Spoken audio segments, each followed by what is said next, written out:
Hi guys, welcome back to my YouTube channel.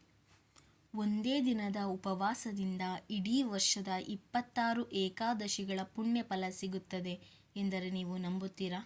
ಹೌದು, ನೀರೂ ಕೂಡ ಕುಡಿಯದೆ ಆಚರಿಸುವ ಈ ವ್ರತವನ್ನು ದೇವರುಗಳಿಗೂ ಪ್ರಿಯವಾದ ವ್ರತ ಎಂದು ಕರೆಯಲಾಗುತ್ತದೆ. ಹಾಗಾದರೆ ನಿರ್ಜಲ ಏಕಾದಶಿಯ ಮಹತ್ವವೇನು? ಭೀಮನೊಂದಿಗೆ ಇದರ ಸಂಬಂಧವೇನು? 2020 ವಿಶೇಷತೆ ಏನು? ಬನ್ನಿ ತಿಳಿಯೋಣ. ನಿರ್ಜಲ ಏಕಾದಶಿ ಎಂದರೇನು? ವೈಷ್ಣವ ಸಂಪ್ರದಾಯದಲ್ಲಿ ಅತ್ಯಂತ ಪವಿತ್ರ ಮತ್ತು ಮಹತ್ವದ ಉಪವಾಸವೇ ನಿರ್ಜಲ ಏಕಾದಶಿ. ಈ ವ್ರತವನ್ನು ಶ್ರೀ ಮಹಾವಿಷ್ಣುವಿಗೆ ಸಮರ್ಪಿಸಲಾಗುತ್ತದೆ. ಸಾಮಾನ್ಯವಾಗಿ ಒಂದು ವರ್ಷದಲ್ಲಿ 24 ಏಕಾದಶಿಗಳು ಬರುತ್ತವೆ. ಆದರೆ ಅಧಿಕ ಮಾಸದಲ್ಲಿ ಮಾತ್ರ 26 ಏಕಾದಶಿಗಳು ಬರುತ್ತವೆ. ಈ ಎಲ್ಲ ಏಕಾದಶಿಗಳಲ್ಲಿ ಜ್ಯೇಷ್ಠ ಮಾಸದ ಶುಕ್ಲ ಪಕ್ಷದಲ್ಲಿ ಬರುವ ನಿರ್ಜಲ ಏಕಾದಶಿಯನ್ನು ಅತ್ಯಂತ ಶ್ರೇಷ್ಠ ಮತ್ತು ಶಕ್ತಿಶಾಲಿ ಎಂದು ಪರಿಗಣಿಸಲಾಗಿದೆ.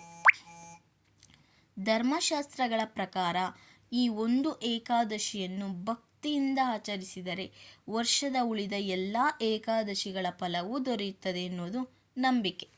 ಹಾಗಾದರೆ ಭೀಮನಿಗೂ ಈ ಏಕಾದಶಿಗೂ ಇರುವ ಸಂಬಂಧ ಏನು ಗೊತ್ತೇ? ಒಮ್ಮೆ ಭೀಮನು ವ್ಯಾಸ ಮಹರ್ಷಿಗಳ ಬಳಿ ಹೋಗಿ, ನನಗೆ ಎಲ್ಲ ಏಕಾದಶಿಗಳನ್ನೂ ಆಚರಿಸಲು ಸಾಧ್ಯವಿಲ್ಲ, ಆದರೆ ಅದರ ಪುಣ್ಯ ಫಲ ಬೇಕು, ಅದಕ್ಕೆ ಏನಾದರೂ ಮಾರ್ಗವಿದೆಯೇ ಎಂದು ಕೇಳಿದನು. ಆಗ ವ್ಯಾಸ ಮಹರ್ಷಿಗಳು ಜ್ಯೇಷ್ಠ ಮಾಸದಲ್ಲಿ ಬರುವ ನಿರ್ಜಲ ಏಕಾದಶಿಯನ್ನು ಆಚರಿಸುವಂತೆ ಸೂಚಿಸಿದರು. ಈ ಒಂದು ದಿನದ ಕಠಿಣ ವ್ರತದಿಂದ ಎಲ್ಲ ಏಕಾದಶಿಗಳ ಫಲ ದೊರೆಯುತ್ತದೆ ಎಂದು ಹೇಳಿದರು. ಅಂದಿನಿಂದಲೇ ಇದನ್ನು ಭೀಮ ಏಕಾದಶಿ ಅಥವಾ ಪಾಂಡವ ಏಕಾದಶಿ ಎಂದು ಕರೆಯಲಾಗುತ್ತಿದೆ. ನಿರ್ಜಲ ಎಂಬ ಪದದ ಅರ್ಥ ನೀರಿಲ್ಲದೆ ಇರುವುದು.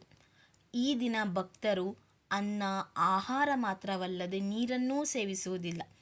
ಜ್ಯೇಷ್ಠ ಮಾಸದ ಕಡು ಬೇಸಿಗೆಯಲ್ಲಿ ನೀರು ಕುಡಿಯದೆ ಉಪವಾಸ ಮಾಡುವುದರಿಂದ ಇದು ಅತ್ಯಂತ ಕಠಿಣ ವ್ರತಗಳಲ್ಲಿ ಒಂದಾಗಿದೆ. ಈ ಉಪವಾಸವು ನಮ್ಮ ಮನಸ್ಸಿನ ಶಿಸ್ತು, ಧೈರ್ಯ ಮತ್ತು ಭಗವಂತನ ಮೇಲಿನ ಅಚಲ ಭಕ್ತಿಯನ್ನು ತೋರುತ್ತದೆ. ವ್ರತದ ದಿನ ಶ್ರೀ ಮಹಾವಿಷ್ಣುವಿನ ಪೂಜೆ, ವಿಷ್ಣುವಿನ ಸಹಸ್ರನಾಮ ಪಠಣ, ನಾಮಸ್ಮರಣೆ ಮತ್ತು ಭಜನೆಗಳನ್ನು ಮಾಡುವುದಕ್ಕೆ ವಿಶೇಷ ಮಹತ್ವವಿದೆ. ಹಾಗಾದರೆ 2026ರ ವಿಶೇಷತೆ ಏನು? 2026ರಲ್ಲಿ ನಿರ್ಜಲ ಏಕಾದಶಿಯನ್ನು ಜೂನ್ 25ರಂದು ಆಚರಿಸಲಾಗುತ್ತಿದೆ. ಈ ವರ್ಷದ ವಿಶೇಷತೆ ಏನೆಂದರೆ ಜ್ಯೇಷ್ಠ ಮಾಸದಲ್ಲಿ ಅಧಿಕ ಮಾಸ ಬಂದಿದೆ. ಈ ಅಧಿಕ ಮಾಸದಲ್ಲಿ ಬರುವ ಪದ್ಮಿನಿ ಏಕಾದಶಿ ಮತ್ತು ಪರಮ ಏಕಾದಶಿಗಳು ಅತ್ಯಂತ ಪುಣ್ಯಕರಲಾಗಿವೆ.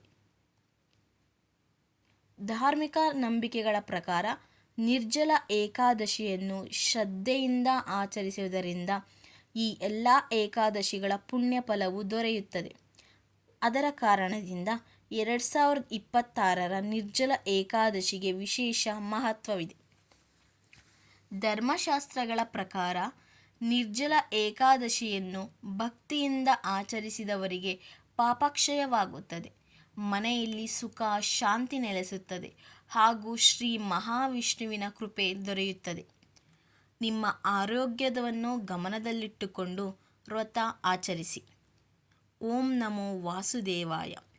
ಈ ಇನ್ಫಾರ್ಮೇಷನ್ ನಿಮಗೆ ಇಷ್ಟ ಆಗಿದ್ದರೆ ಲೈಕ್ ಮಾಡಿ ಮತ್ತು ನಮ್ಮ ಚಾನಲ್ನ ಸಬ್ಸ್ಕ್ರೈಬ್ ಮಾಡಿ. Thank you.